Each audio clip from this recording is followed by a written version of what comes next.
Hello everyone. मेरी पिछली video को कंटिन्यू करते हुए मैंने ये एक नई वीडियो बनाई है, जिसमें मैं आपको ये सिखा रहा था कि पिवट टेबल्स के ज़रिए आप कैसे एक इंटरैक्टिव डैशबोर्ड बना सकते हैं। तो ये आपके सामने जो स्क्रीन खुली हुई है, ये जो मेरा डैशबोर्ड है, ये उसकी एक फाइनल फॉर्म है। जब आपका डैशबोर्ड कंप्लीट हो जाएगा तो आपका डैशबोर्ड फाइनल जो उसकी एक शक्ल है, उसकी सूरत है, वो ये आपके सामने स्क्रीन पे आ रही है। आप देख सकते हैं यहाँ पे sales by sales representative, sales by month, region wise sales, इस सब की एक परफॉर्मेंस एक डैशबोर्ड बन चुका है खूबसूरत सा। तो ये मैं आपको अपने हम पुरानी वीडियो को कंटिन्यू करते हैं और देखते हैं कि अपनी जहाँ तक हम पहुँचे थे उससे उससे आगे यहाँ तक हम कैसे पहुँचेंगे। तो यहाँ तक हम पहुँचे थे। मैंने आपको ये बता दिया था कि स्लाइसर्स क्या होते हैं, स्लाइसर्स कैसे बनाए जाते हैं। आज मैं आपको ये बताऊंगा कि स्लाइसर्स को अगर आप आपस में कनेक्ट करना चाहें तो वो आप कैसे कर सकते हैं। सबसे पहले स्लाइसर्स को आपस में कनेक्ट करने का मतलब क्या होता है, ये मैं आपको बताता हूँ। देखें, अगर आप इस स्लाइसर को इससे कनेक्ट कर देंगे तो ये होगा कि जब आप मिडवेस्ट पे फिल्टर लगाएंगे तो ना सिर्फ फिल्टर एक पिवट टेबल पे लगेगा बल्कि दूसरे पिवट टेबल पे लग जाएगा। इसको एग्जाम्पल के जरिए समझने की कोशिश करते हैं। लेट सपोज मैं यहाँ पे अपने स्लाइसर पे क्लिक किया, मैं यहाँ स्लाइसर टूल्स में चला गया। स्लाइसर टूल में जाने के बाद मैं यहाँ पे पिवट टेबल कनेक्शंस में गया और यहाँ पे मैं अपने इस पिवट टेबल को, जिसका मैंने नाम शायद बदला नहीं था, पिवट टेबल 2 रखा हुआ था, इस पिवट टेबल को मैं सेल्स बाय मंथ से कनेक्ट करना चाहता हूँ। तो मैं इसको सेल्स बाय मंथ के बॉक्स पे टिक कर दूंगा और ओके प्रेस कर दूंगा। तो अब जब मैं अपने मिड वेस्ट को सेलेक्ट करूंगा तो आप देख सकते हैं कि ना सिर्फ मेरे यहाँ पे सिर्फ मिड वेस्ट चेंज हुआ बल्कि सेल्स बाय मंथ भी चेंज हो गई। अब ये जो मुझे सेल्स बाय मंथ नहीं बता रहा है, ये मुझे सिर्फ मिड वेस्ट की सेल्स दिखा रहा है। जब मैं नॉर्थ पे जाऊंगा, नॉर्थ को क्लिक करूंगा, तो ये मेरे पास यहाँ पे रीजन वाइज सेल्स सिर्फ नॉर्थ की आ रही हैं और सेल्स बाय मंथ भी सिर्फ नॉर्थ की आ रही हैं।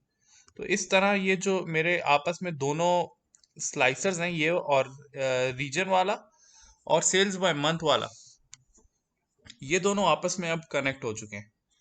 इसको अगर मैं वापस कनेक्ट अनकनेक्ट करना चाहूँ तो मैं यहाँ से जाके सेल्स बाय मंथ को दोबारा इस बॉक्स पे जाऊंगा और इसको अनक्लिक करके ओके प्रेस कर दूंगा, तो ये अब कनेक्शन हट जाएगी इसकी। तो अब अपने डैशबोर्ड को फाइनलाइज करने की तरफ चलते हैं। अच्छा, सबसे पहले ये यहाँ पे अगर मैं चाहूँ कि ये जो मेरी पाई चार्ट है, इसमें मैं जब देख रहा हूँ कि जब मैं सिर्फ एक कोई रीजन सेलेक्ट कर रहा हूँ तो ये पूरा का पूरा जो है एक ही कलर में आ जाता है। और तो इसके लिए मैं अगर परसेंटेजेस लगा दूं तो ये जो है परसेंटेजेस लगाने के बाद ये थोड़ा सा ज़्यादा बेहतर लगेगा। तो यहाँ पे मैं परसेंटेजेस लगाने के लिए यहाँ पे पिवट चार्ट टूल्स में जाऊंगा और मैं यहाँ पे ये परसेंटेज पे क्लिक कर दूंगा। तो अब आप देख सकते हैं कि इसने एरिया वाइज जो है ये परसेंटेजेस दे दी कि किस एरिया में कितने परसेंट सेल हुई। तो ये बहुत सिंपल तरीके से। तो एक ये मैं एक एडिशन करना चाह रहा था अपने चार्ट में, ये मैंने कर दिया। इसके बाद अब चलते हैं अपने एक डैशबोर्ड को फाइनल करने की तरफ। यहाँ पे ये मेरा पिवट टेबल है। पिवट टेबल टूल्स में मैं जाके अपने पिवट टेबल्स को मैं एक नई शीट पे मूव कर दूंगा, न्यू वर्कशीट। ओके, और इसका मैं यहाँ पे शीट का नाम दे देता हूँ पिवट टेबल्स। ठीक है, इसके बाद मैं अपने डैशबोर्ड पे जाऊंगा। दूसरा भी जो मेरा पिवट टेबल था, इसको भी मैं यहाँ जाऊंगा पिवट टेबल टूल्स में और यहाँ जाके मूव पिवट टेबल कर दूंगा न्यू सॉरी एग्जिस्टिंग वर्कशीट में। एग्जिस्टिंग वर्कशीट में कहाँ पे, यहाँ पे पिवट टेबल्स में जाके यहाँ पे क्लिक करके एंटर प्रेस करूंगा, ओके दबा दूंगा। ये मेरे पिवट टेबल को इसने यहाँ पे मूव कर दिया।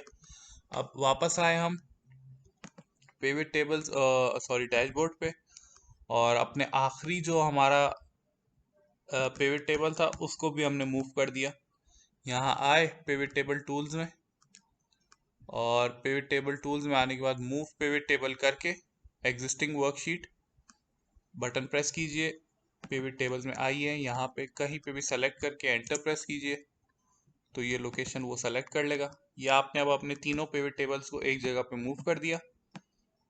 इसको आप एक एक बैकअप के तौर पे इस्तेमाल कर सकते हैं, और आप फ्रंट पे सिर्फ परफॉर्मेंस जो है वो आप चार्ट के जरिए शो करवा सकते हैं। तो ये आप देख सकते हैं यहाँ पे चार्ट के जरिए सिर्फ मैंने परफॉर्मेंस अब शो करवाई है। यहाँ पे मैंने सिर्फ चार्ट्स को रहने दिया, और बाकी जो है मैंने अपने जो बैकग्राउंड में जो पिवट टेबल्स थे उनको मैंने मूव कर दिया। अब मैं यहाँ पे अपने चार्ट्स को मैं अरेंज कर दूंगा, रीशेप करूंगा, उनकी फॉर्मेटिंग करूंगा, और मेरा जो पिवट टेबल है वो सॉरी जो मेरा डैशबोर्ड है वो तैयार हो जाएगा।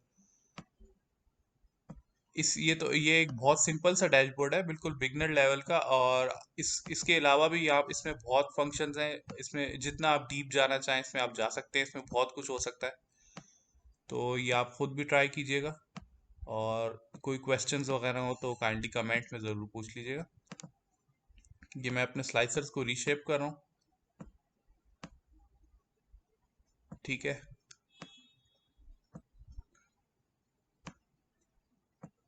यहाँ पे ये मेरे स्लाइसर्स आ गए।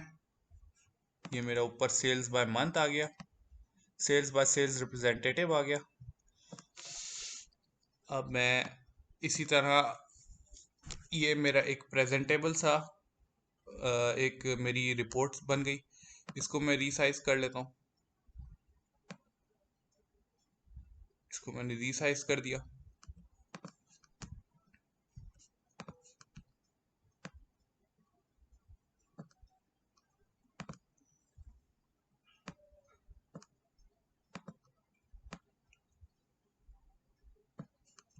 ये अब देखें एक प्रेजेंटेबल सी फॉर्म में आ गया मेरा पूरा डैशबोर्ड।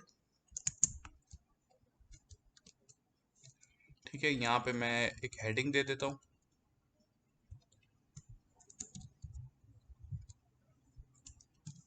Sales performance dashboard.